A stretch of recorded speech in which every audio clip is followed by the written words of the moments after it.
What is up, everybody, and welcome to episode number 8 of Myth-Busting Mondays here for Cold War Zombies. This is the show where we bust the myths that you guys leave in the comment section below. So if you guys have got any myths that you would like to see featured in next week's episode, all you've got to do is leave those inside the comment section right now or at the end of the video, and we'll see which ones get featured next week. This week, we have got an awesome show for you guys, featuring a new way how to get easier Dark Aether Camo, a brand new skip for the boss fight, as well as so much more. So you guys are definitely going to enjoy this one. If you are hyped about the episode and you do want to support the channel, please do make sure you leave a like on the video right now. And if you are brand new, subscribe. We are officially on the road to 900,000 and hopefully this year we'll hit 1 million. But we'll have to wait and see. But here you go. Let's jump straight into it. Episode number 8 of Myth-Busting Mondays. Okay, so the first myth of today's show is being sent in by Pokemon Slayer. And Pokemon Slayer says, myth, can you use a cruise missile instead of a Semtex or C4 in the Easter egg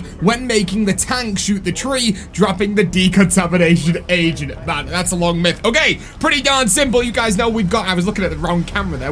Okay, so pretty simple. We've got to make sure that we use either a Semtex grenade or a C4, anything like that, to blow up the tank. You guys know, to get the thing out the tree, the gold orb thing, the decontamination unit. But can we use a cruise missile instead? Right now, inside of the game, we have up to the bar at the Easter egg where we're about to get the wrench. So without further ado, I'm gonna go and buy a cruise missile. We're gonna go and find out if we can use a cruise missile on the tank. Fingers crossed we can, because I think if it works, then it might be able to be used in a 2-player speedrun. But let's go and check this out. Okay, so right now, we have got the wrench. We're making our way over to the tank. Now, what I was saying, if this does work, then the reason why this would be used in a 2-player speedrun is because one player can come up here, hit the thing on the tank 3 times, and then as soon as they do the third one, they can run away. The person underground could then activate the cruise missile, and fingers crossed, oh, dude, actually, where is this? This is gonna be a little bit more.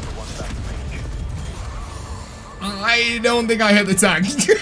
That's a lot harder than I thought. Okay, what we're gonna have to do to make this easier for me to know where the tank is, obviously inside of, oh no. Okay, let me save up 50 salvage and we'll be back with this in just 1 second. Okay, we're back with this right now. The way that we're gonna make this a little bit easier after I buy the cruise missile is that we've just saved 2 zombies and I'm gonna stand next to the tank, and then we can just go down in our own position. So, without further ado, let's see if the cruise missile once again can blow up the tank, allowing the decontamination device. There you go, that hit 100%. Oh, it did! Okay, very, very cool. So, the decontamination device can get dropped down via a cruise missile on the tank. The reason why I thought that was a cool myth, like I said before, is that I think in a 2, 3, 4-player speedrun, if someone opens the tank, and then after that, someone anywhere in the map can just do a cruise missile, it's not going to save a lot of time, but it could save 1, 2 seconds. Not a lot, but when it gets down to that point in time where the Easter egg speedrun is just so down to like a few seconds difference between each runs, then that is where that might come in handy. But there you go. Yes, the cruise missile does activate the tank inside of the Easter egg on D Machina. But let's go make our way over to the next myth of today's show. Okay, so the next myth of today's show is being sent in by Noah Eastman, and Noah Eastman says, myth, akimbo pistols and normal pistols of the same gun will use different ammo pools. Now, I read this and instantly thought, no, that can't be the thing, because we know if you have 2 of the same weapon, it uses the same, right? But I don't know, so we're gonna try it out right now. Inside my game, I am about to do something that's gonna make you guys cringe, and I do apologize. Right now, I do have a ray gun, and I've also got dual-wield M1911s. You know what that means? It means I'm gonna go and swap my ray gun for an M1911. Don't blast me in the comment section, but we're gonna find this out. So we've got our akimbos. We've now gonna go and get ourselves our M1911 right here instead of our ray gun, and we're gonna find out if they have 2 separate ammo pools. What we mean by this is, does the ammo from one get taken away from the other? So right now we got 14, 119 on those, and we've got 8, 200. Okay, so we're gonna do a load of that, and then we're gonna reload. We may even do one more. Let's do one more, and then we'll reload again, and let's find out if this has gone down at all. 14, 119. So no, it doesn't. So you technically can have 2 of the exact same weapon as long as they are akimbo. Right now inside of Cold War Zombies, there's only 3 weapons that you can do this with, which are all the pistols. So you've got the Diarmory or something like that. I don't even know what that one's called. The burst pistol. You've also got the magnums, and you've got the M1911s. So 3 weapons at the minute. Maybe at some point during the cycle of Cold War, we'll get some more akimbo weapons. But if they are the weapons of your choice, and if you are still grinding to get those weapons into either gold, diamond plague, or or even Dark Ether, then this technique can definitely work for you. Two of the exact same weapon, and you get double the amount of ammo, technically. So, yeah, there you go. Thank you very much to Noah Eastman for sending that myth in, you absolute legend. And let's go make our way over to the next myth of today's show. Okay, and the next myth of today's show is being sent in by Slick Killer, or he's actually given us this video saying that we can show you guys. And what this is a brand new way to skip the boss fight inside of Cold War Zombies. If you remember back to the first episode of Cold War Mythbusting, we showed you the method, and every speedrunner inside the community used that method for solo Easter egg completions. Now we have a brand new method once again from Slick Killer. I want all of you guys to show him so much love. At the end of this video, there'll be a link inside the description. Make sure you subscribe to him and tell him that CodeNamePizza sent you. But this method is so good. Unfortunately, right now, we only know how to do this in co-op. So if you figure out how to do it solo, please let me know. But this is how you do it. You've got to get up to the part of the Easter egg where you can collect the photograph. And now get your friend to pick up the photograph as you go down the fast travel tunnel between the plane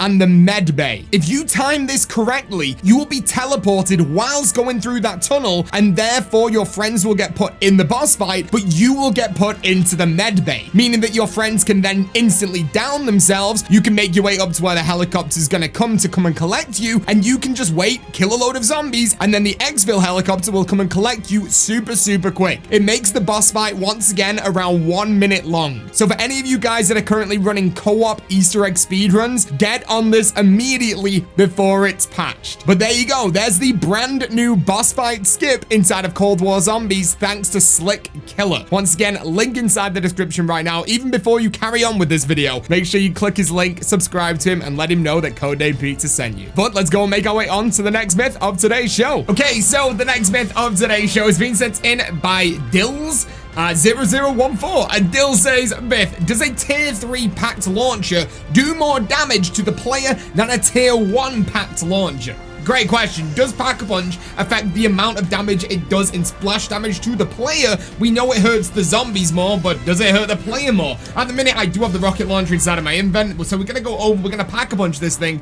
I don't have enough money inside of my invent right now to Pack-a-Punch the rocket launcher 3 times, but I do have enough to Pack-a-Punch it twice. So, we're gonna just shoot the ground and hurt ourselves with the base variant, then the upgraded variant, and then the second Pack-a-Punch variant, and just see if it does more increased damage to the player itself. We know that it does it to zombies, so let's find out. So without further ado, let's shoot at the ground and see what the splash damage is for a non-Pack-a-Punch weapon.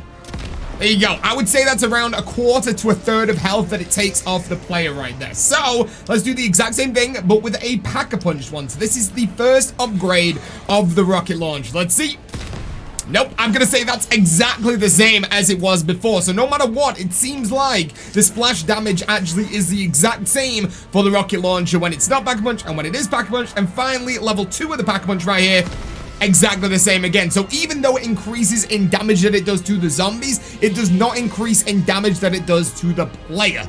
Pretty cool, but there you go. Thank you very much to Dills for sending that myth in. You absolute legend, my friend. And let's go make our way over to the next myth of today's show. Okay, and the final myth of today's show has been sent in by Jesus, and he says, myth, do the Megaton kills in the boss fight count towards camos? Now, I've not seen anyone talk about this, and personally, I don't know this until about 5 minutes ago, where I recorded my live reaction to trying this myth. I actually did another intro to this myth before, but now I've upgraded this myth to the final myth of the episode because it's ridiculous. It's gonna make you guys easily get Dark Ether 5 times quicker, even 10 times quicker. It will take only 1 game to get any weapon gold from now on. So here you go. Check this out. Okay, so we are in the boss fight right now. I'm a little bit worried because I literally have no wonder weapon and all I'm rocking is an AK-74U. But hopefully we get a max ammo at some point so I can use the ray gun. But we should find out. I'm just going to let him get attacked. And I'm just waiting for an elite zombie to come in. Anytime I see one, I know we got the Mayak down there, but I know they don't count.